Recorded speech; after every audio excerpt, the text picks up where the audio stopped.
নমস্কার বন্ধু, astrology 24x7 YouTube চ্যানেলে আপনাকে আরো একবার স্বাগত। আমি আপনাদের বন্ধু শ্রী শ্যামল। বন্ধুর সঙ্গে থাকুন, ভালো থাকুন। আমার তরফ থেকে প্রাণ ভরা ভালোবাসা আপনাদের সকলের জন্য রইল। শুরু করব কন্যা রাশির বন্ধুদের জন্য সেপ্টেম্বর 2024 কেমন যেতে পারে সে সম্পর্কে বিস্তারিত আলোচনা। দেখুন, আপনার লগ্ন বা রাশি ভাবে থাকছে কেতু এবং শুক্রের অবস্থা। শুক্রদেব আপনার নবমপতি, দ্বিতীয়পতি, সে আপনার রাশি বা লগ্ন ভাবে থাকছে এবং কেতু এখানে অবস্থান করছে। এখানেতে মঙ্গল দেবের দৃষ্টি পড়ছে, বৃহস্পতি এবং রাহুর দৃষ্টি পড়ে যাচ্ছে। দেখুন, আপনার রাশি বা লগ্নের অধিপতি গ্রহ কিন্তু একাদশ ভাবেতে থাকবে কয়েকদিন, 4 তারিখের পরে দ্বাদশ ভাবেতে গমন করে যাবে। তো এটা ইন্ডিকেট করছে যে আপনার শরীর স্বাস্থ্য খারাপ যাওয়ার কারণে আপনার শরীর বা আপনার হাজবেন্ড বা ওয়াইফের শরীর স্বাস্থ্য খারাপ যাওয়ার কারণে কিছু খরচ খরচা আপনার হতে পারে। স্বাস্থ্যের দিকে মনোযোগ দিতে হবে। ষষ্ঠ ভাব থেকে শনিদেব দ্বাদশ ভাবটাকে দেখতে থাকবে, রবিদেব সেখানে বসে আছে। রবিদেব এনার্জি, ভারক বাহক, এখানে তো একটু প্রবলেম সৃষ্টি হতে পারে। তাই আমি বলবো আপনাদের স্বাস্থ্য সম্পর্কে ভীষণ ভীষণ রকম ভাবে সতর্ক থাকবে। ইএনটি কোনো প্রবলেম হতে পারে, আপনাদের সেক্সুয়াল অর্গানেতে আপনাদের প্রবলেম আসতে পারে। একটু দেখে চলুন, হার্টের প্রবলেমের একটা ব্যাপার দেখা যাচ্ছে, সেগুলো একটুখানি দেখে আপনাদের খেয়াল করে চলতে হবে। অর্থের জায়গার অধিপতি গ্রহ শুক্রদেব নবমপতিও সৌভাগ্যের প্রতি, সে আপনার রাশি বা লগ্নভাবে থাকলে তো ভালো হয়, তাই না? কিন্তু হবে না, কেন জানেন? দ্বিতীয় ভাব হচ্ছে আপনার অর্থের জায়গা, তার দ্বাদশস্থ হয়ে বসে আছে শুক্রদেব। তো কিছুটা পজিটিভ বৃহস্পতির জন্য হবে বটে, কিন্তু পজিটিভিটি লাভের যে মূল যে উৎস, যে ভালো জায়গা তৈরি হওয়া, সেটা আপনার 18 তারিখের পরে হবে। 18 তারিখে যখন শুক্রদেব আপনার দ্বিতীয় ভাবেতে প্রবেশ করে যাবে, তখন ভালোর দিকে যাবে বলে আশা করছি, ভালো হবে। তবে ব্যয়টা যে একবারে কমে যাবে সেটা কিন্তু না, চ্যালেঞ্জ থাকবে, ব্যয়ের জায়গাটা চ্যালেঞ্জ থাকবেই। তবে আপনার আত্মবিশ্বাসটা অনেকটা বাড়বে, বাড়ার সম্ভাবনা থাকবে। 18 তারিখের পরে ঠিকঠাক হবে কিছুটা। তৃতীয় ভাবেতে আপনার বৃহস্পতির দৃষ্টি পড়ছে, রাহু এবং শনিদেবের একটা দৃষ্টি পড়ে যাচ্ছে। তৃতীয় অধিপতি গ্রহ আপনার দশমেতে বসে আছে। এখন ঘটনা হচ্ছে, যোগাযোগটা আপনার সৃষ্টি হওয়ার সম্ভাবনা থাকবে।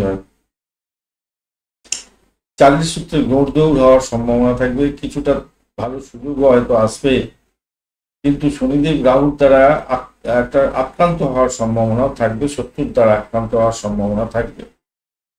এবং সাংসারিক কারণে কিছু ডিস্টারবেন্স ফিল করার কারণে ভালো সুযোগগুলো আপনার হাতছাড়া হয়ে যেতে পারে।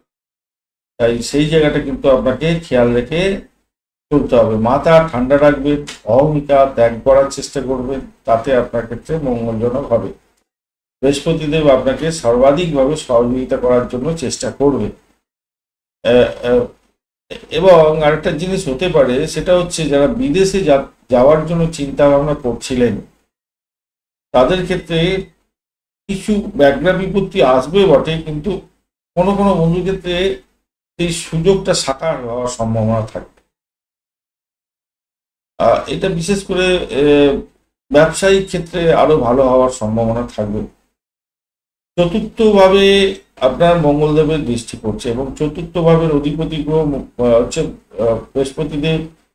সপ্তম ভাবের অধিপতি গ্রহ সেই কিনা আপনার নবম ভাবেতে অবস্থান করবে এবং সেটা পজিটিভ। কিন্তু ঘটনা হচ্ছে, মঙ্গলদেবের চতুর্থ ভাবের দৃষ্টি এইটা আপনাকে একাধারে যেমন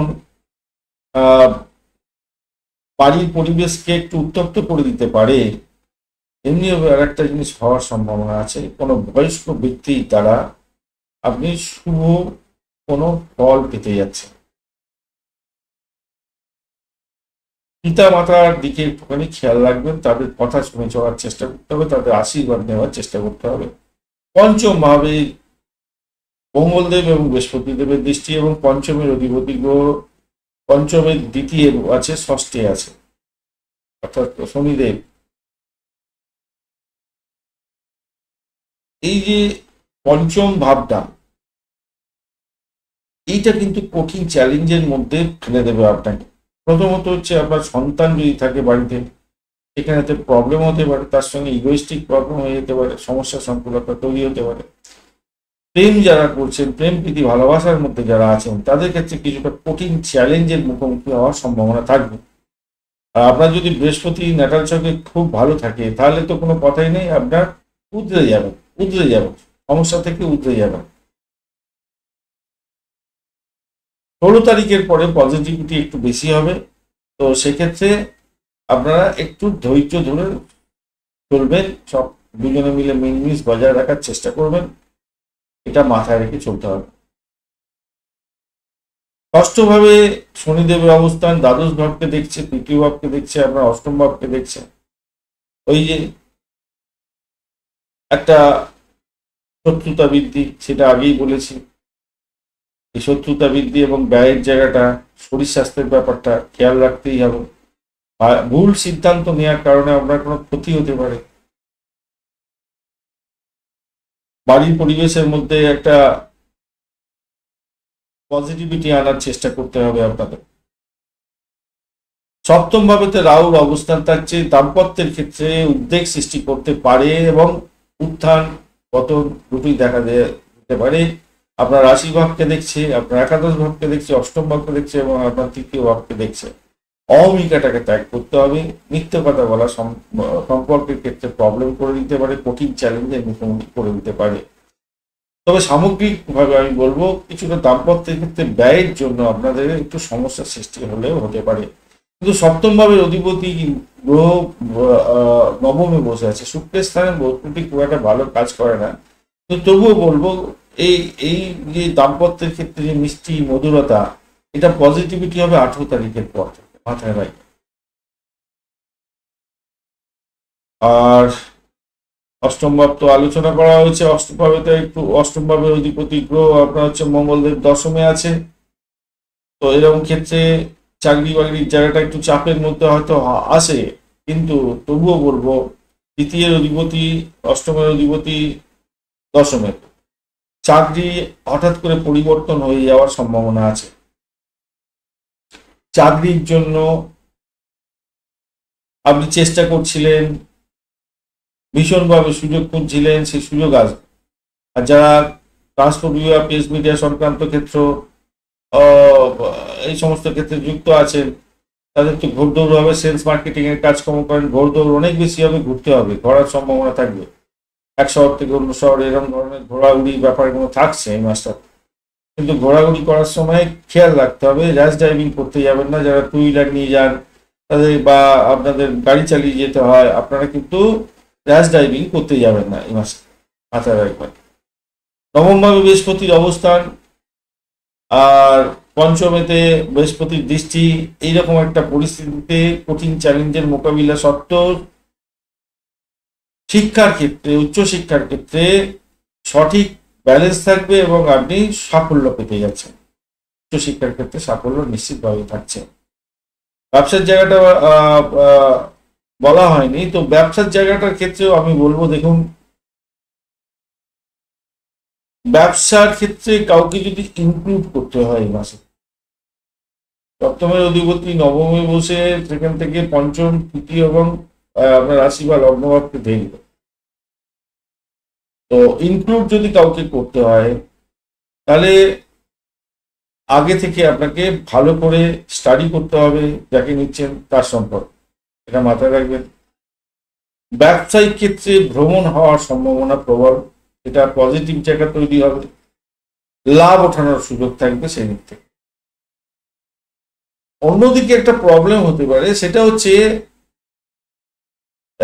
আপনার যদি জয়েন্ট বিজনেস থাকে, অংশীদারি ব্যবসা, তাহলে অংশীদারদেরকে অন্ধভাবে বিশ্বাস করে সবকিছু দায়িত্ব দিয়ে দিতে যাবেন না, তাহলে কিন্তু বড় ধরনের সমস্যার মধ্যে পড়তে পারেন। আর একটা ব্যাপার হচ্ছে, তাড়াহুড়ো করে কোনো ভুল সিদ্ধান্ত নিয়ে ফেলে আপনার ব্যবসার ক্ষেত্রে সমস্যার সৃষ্টি হতে পারে। এই দুটো এই দুটো জিনিস খেয়াল রেখে আপনাকে চলতে হবে। চাকরির জায়গাটা তো বলেইছি, চাকরির জায়গাটা মোটের উপরে ভালো হতে যাচ্ছে, খুবই ভালো হবে। তো এই পর্যন্ত দৈনিক রাশিফল তো আপনাদের দেয়া হয় প্রত্যেকদিন, এবং পঞ্চাঙ্গটাও দেখবেন তার সাথে সাথে এগুলো একটু মাসিক রাশিফলের সাথে, তাহলে আপনাদের অনেকটা বেশি কাজের কাজ হবে। ধন্যবাদ ভিডিওটি দেখার জন্য, আর একটা লাইক শেয়ার কমেন্ট করে দেবেন। কমেন্টে লিখুন ওম নমঃ শিবায়, হর হর মহাদেব। পজিটিভ ঊর্জা তৈরি করার চেষ্টা করুন, নিশ্চিতভাবে শুভ ফল পাবেন। বন্ধু সঙ্গে থাকুন, ভালো থাকুন।